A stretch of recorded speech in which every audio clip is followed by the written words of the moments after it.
not be part of the killing. We have killed a lot as Christians, not only with knife, but with our attitudes and with our words. A lot have been damaged. A lot have been slaughtered. A lot have been executed because of our actions and because of our attitudes, because of the words that comes out of our mouth. Our actions have become poison. Our words have become poison. Our attitudes have become poison towards one another. And we are killing people and we are not aware.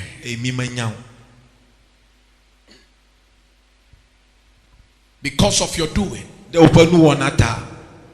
you have killed the spirit of service in someone's life towards God.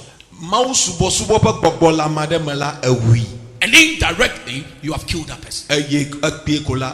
Someone has lost his dream or her dream because of your actions.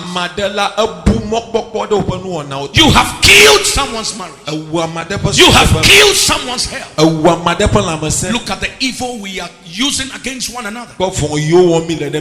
People walking around taking their families, friends, and loved ones to spiritualists to be slaughtered.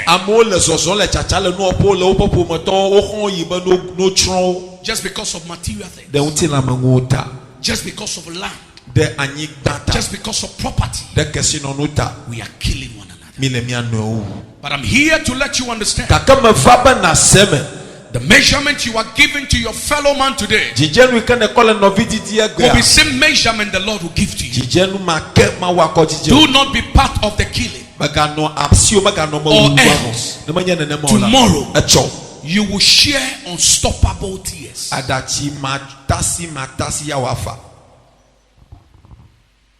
We are sick today. We are troubled today. We are looking for peace, and peace is far away from us. We are looking for progress, and progress is nowhere to be found. We are looking for miracle, and miracle is now expensive. We are looking for a touch of God, but we can't find it. Why? These things are far from us today because of our actions, our attitudes, and our words.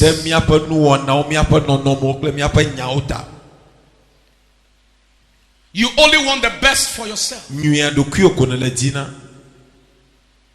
You are destroying other people's children. You want yours to survive. They call you catechist. Women's fellowship leader. Men's fellowship leader. They call you a pastor. They call you evangelist. But your actions are killing people. Do not be part of killing of your neighbor, because God will hold you responsible. If man gives you trouble, God can solve it. But when God gives you trouble, who will solve it?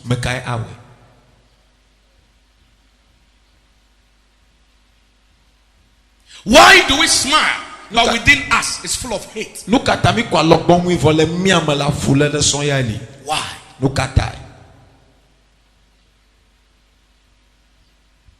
Where are we going to the extent that we want to destroy one another? Why is it that when it's not on your side, you call it the devil? But the moment it comes on your side, you said, God, he's the giver. Why? Why are you killing someone's business by giving the business a bad name?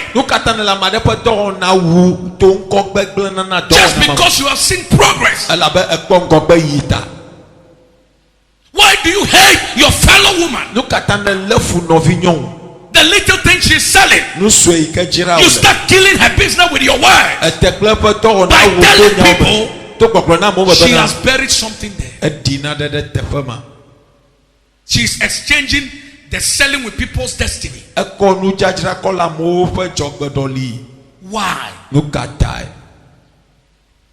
Are you a witness to that? Or is just mere assumption? Why should we allow this kind of spirit to live in us and we call ourselves children of God? Remember, he said, for my name, you can mention it. But I only take care of people that are in my hand. I own those that I own. It's not about the name Jesus. It's about Christ in you. We worship him with our lips, but in our heart he's not found. Why are we like that? The way we have seated beside one another so beautiful. If that is the way we will live forever, where will hate come? Where will envy come? But after living here, you don't even want anyone to touch you. You don't even want anyone to sit beside you. Just because you think and feel you are ahead of them. Hear me, somebody. No matter what you show forth during the day, remember to use it to abuse others. Remember, the one you might be using those things to abuse and enslave during the day. Remember, when night falls, you and that person sleeps naked.